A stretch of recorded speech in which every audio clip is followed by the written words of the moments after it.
Oke, coba lanjutkan yang terkait dengan ini, yang terkait dengan Michael Sinaga. Ya. Kalau masalah Michael Sinaga ini, saya rasa sudah sangat keterlaluan. Karena saya dipegangi orang ini pembohong, jadi dia akan berbohong terus untuk menutupi kebohongannya. Kenapa saya bilang begitu? Karena salah satu yang dibilang saya sudah dapat mobil Pajero dari Pak Jokowi. Siapa dapat Pajero? Saya yang Pajero. Oke. Saya sudah kaya, sudah punya Pajero. Itu dia sendiri ngomong ke Bang Rasman. Benar ya? Yang dia bilang ke saya itu katanya kamu udah banyak duit, dapat mobil gitu aja, tapi Pajero nggak disebut. Tapi di tempat saya dapat mobil Pajero putih. Itu intinya kan. Apa dia bilang Pajero putih? Banyak jadi teman-teman gitu kan. Itu tidak benar, saya bilang gitu kan. Memang saya punya mobil tapi masih di showroom, belum ditebus. Oh gitu ya.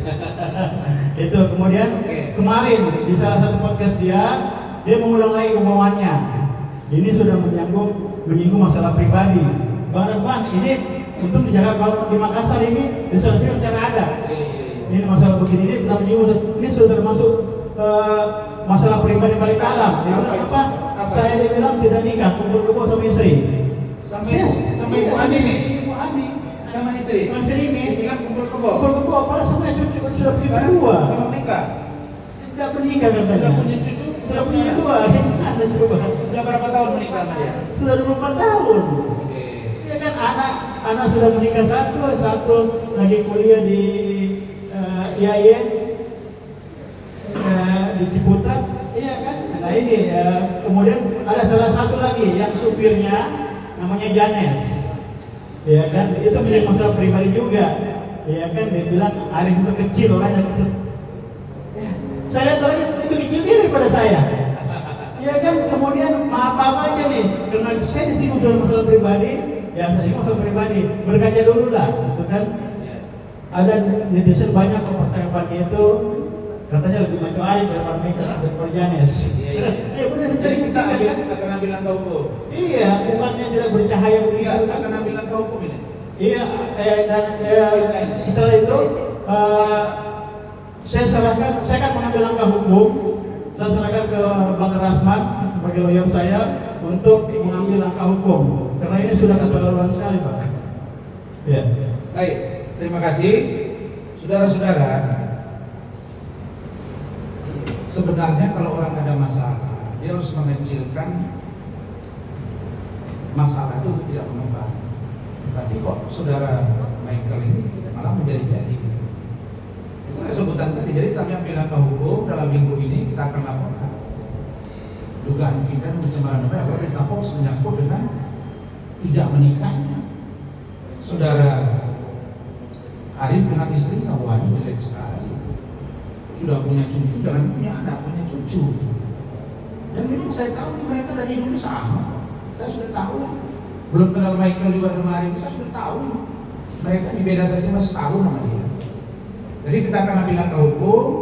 Dan kemudian saya dapat chat WA dari saudara Andi Azwar, Ketua Umum Jokmania Nusantara, bahwa laporan dia terhadap saudara Michael Sinaga sudah 2 kali saudara Michael dipanggil untuk dimintai keterangan dalam rangka interview. Memang begitu prosesnya.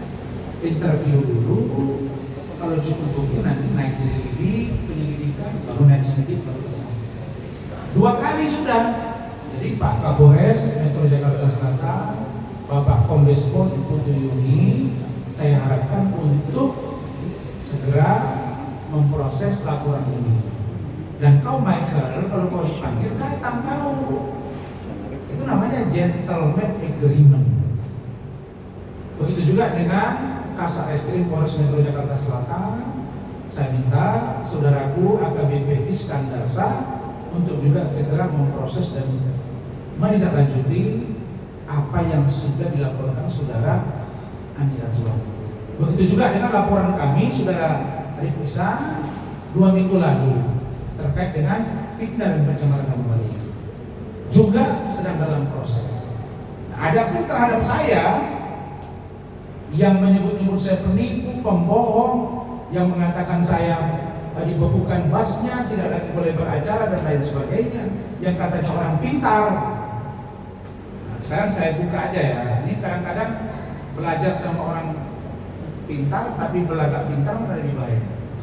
Lebih baik belajar atau berkomunikasi dengan orang yang tidak beragak pintar, tapi dia mau memahami. Begini, pembekuan berita acara sumpah itu hanya menghilangkan hak seorang advokat untuk beracara di pengadilan. Ini konteks hukum, baik aturan, dibuat di buku pintar, di undang-undang, di Google pun kalau mau lebih cepat tahu. Dan ini menyangkut sebagai sanksi dari pelanggaran kode etik di peradilan. Nah, biarkan proses itu berjalan. Saya aja nggak ribut, kenapa kau yang ribut? Klien saya milih saya, kok kau yang sewot? Lucu kau ini. Kau nggak mau pakai saya jadi lawyer, nggak apa-apa. Tapi klien saya banyak, kok kau yang pusing? Emang kau siapa? Bilang saya, kau ada pengacara lagi yang anak kemarin sore itu. Bilang undang-undang sekian. Makanya saya bilang tadi, kalau kau masih mau belajar naik sepeda, jangan kau aja orang mau naik sepeda, nanti orang mau bentul kepalanya nggak mau. Kau aja lah, kalau mau bonyok kepada kau bonyok aja. Ini perumpamaan bagi orang-orang yang sok pintar ya, bukan menyebut dia gitu loh. Udah badan kecil, sok jago lagi. Ya, itu. Kemudian apa yang disebut dengan pembekuan dengan pencabutan?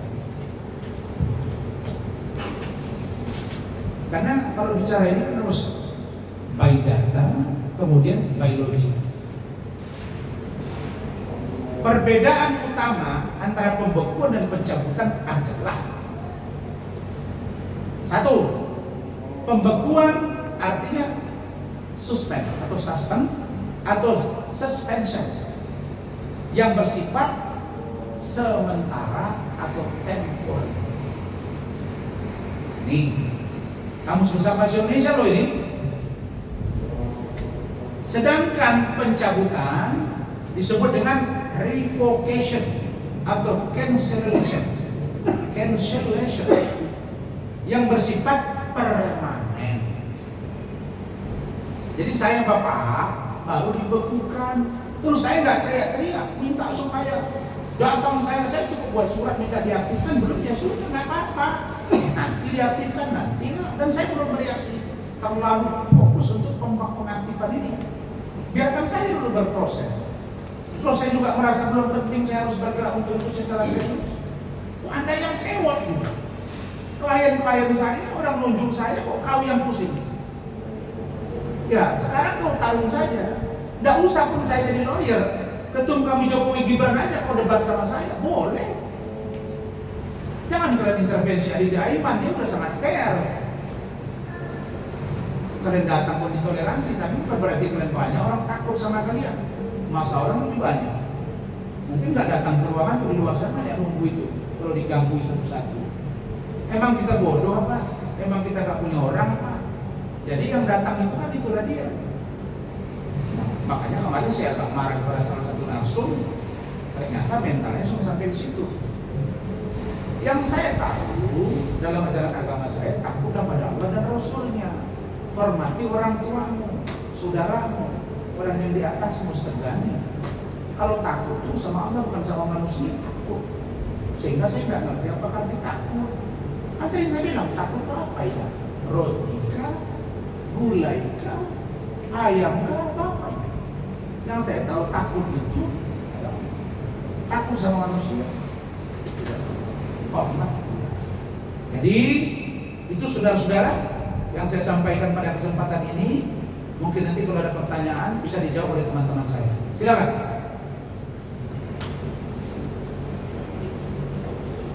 Ada pertanyaan? Silakan.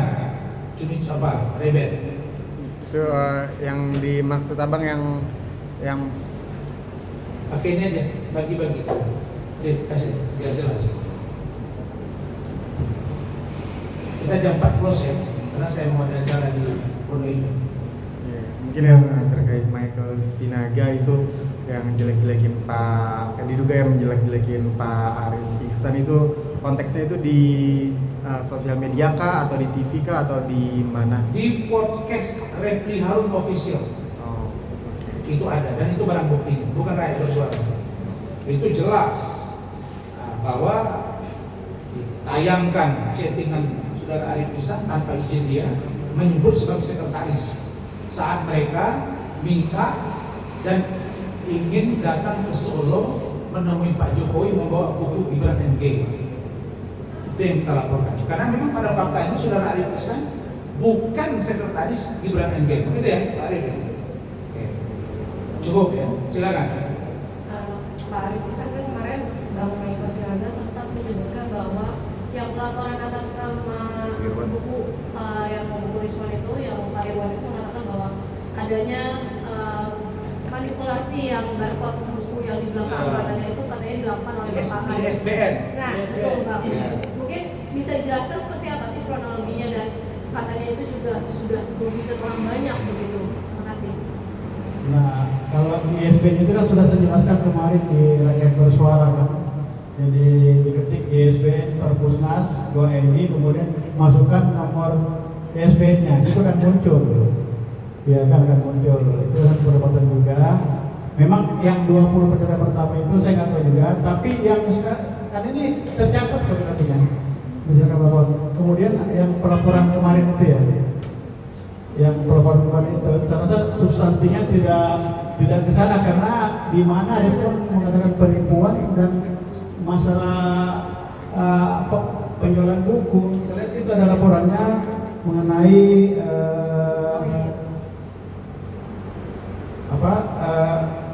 mengenai penipuan. Bukan itu beda lagi.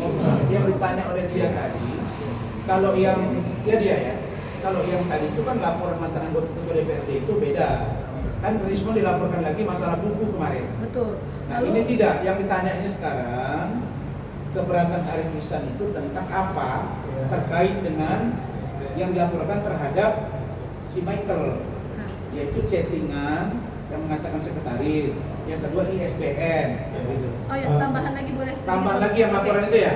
Gini Bang, Oke, sekalian. Ya, Pak Irwan juga mengatakan bahwa di pertanggal 21 April kalau tidak salah kemarin beliau mengatakan masih sempat diperjualbelikan, padahal itu sudah tidak boleh ya Bang ya, seharusnya. Dan itu juga sebenarnya kan sudah Ya, ditarik juga. itu nanti bisa saya jawab. Ya. Sekarang dia jawab aja ISBN, silakan. Kalau itu kan saya sudah jelaskan kemarin. Ketika aja ISBN Perpusnas 2 kemudian ISBN kita itu tercatat Bahwa muncul. berarti ISBN-nya ada ya? Ada ISBN-nya. Nah, sekarang pertanyaannya, ISBN itu apa gunanya? Biar rakyat tahu. Kalau Indonesia saya tidak tahu apa gunanya, itu ada percetakan ya. Bahwa buku itu terdaftar, Bukunya terdaftar. terregistrasi, Dan itu sesuai ISBN itu urusan percetakan. bukan liar. Bukan liar, percetakan itu urus. Dan jelas kok siapa yang punya percetakan itu. Salah satu kan dari mereka yang punya percetakan itu. Saya sudah sebutkan kan. Jadi kalau nanti dia akan laporan dia kan sama antara mereka juga. Itu. Baik. Nah, saya jawab ya tentang laporan saudara Irwan ya namanya ya terhadap Rismon. Waktu saya di Solo, saya kontak dengan Rismon itu lebih dari 30 menit by phone. Cukup lama itu, lama sekali. Di kamar ada Pak David, ada Rizky, ada Ibu, istri saya. Di situ bahwa Rismon bilang, Bang, aku dilaporin.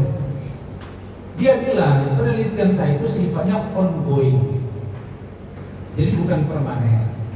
Sebagai seorang peneliti, bahwa peneliti dimaksud kalau nanti yang dibaca sekarang dianggap tidak benar, akan ada buku yang terbit. Nanti buku baru itu menjawab itu semua. Dan saya nanti akan sampaikan kepada saudara-saudara Rismon, buku itu akan dicetak beberapa banyak untuk disediakan kepada rakyat agar orang paham bahwa oh ternyata buku yang lalu itu ternyata hasil temuannya keliru. Maka muncullah buku baru. Jadi tidak ada niat untuk melakukan penipuan karena memang sifat dari penelitian adalah ongoing. Jadi kira-kira begitu penjelasan dari saudara Rismon. Jadi apakah Rismon akan takut? Tidak. Di mana sekarang keberadaan saudara Rismon? Dia sedang berada di Bali G. Dia bilang, Bang, saya fokus menulis untuk counter terkait dengan Jokowi's white paper dan Gibran. Prediksi beliau akan selesai Juni 2026. Berarti April, Mei, Juni, 3 bulan lagi. Insya Allah buku itu akan lahir dan itu akan menjawab apa yang disebut selama ini sebagai sebuah penelitian yang begitu. Silakan, MNC ada pertanyaan? Hah? Iya. Saya tambahin lagi ya, tadi pagi Rismon berkomunikasi sama saya, karena tuduhannya ini kan penipuan dan perbuatan curang dalam penjualan buku. Jadi masalah buku Rismon tidak tahu, itu urusan manajemen. Diserahkan manajemen, ya saya sebagai pengirim buku dan pencetakan, kemudian Hana sebagai bendaharanya, itu yang mengetahui masalah buku. Kemudian ada juga titipan dari Bang Rismon dan pengacaranya Bang Rismon, karena adanya penyalahgunaan anggaran di buku khususnya di rekening donasi, maka pengacara memberikan 3 kali 24 jam kepada bendahara untuk melakukan print out nomor rekening penjualan buku dan rekening donasi untuk segera di print. Apabila tidak dilakukan dalam 24 jam, maka tim pengacara Gibran Endgame akan membuat laporan polisi. Itu titipan dari Bang Rismon dan tim pengacara kemarin yang memberikan ya. Terima kasih banyak. Jadi saudara Rismon itu selalu komunikasi dengan saudara Arisan, juga komunikasi dengan saya. Silakan.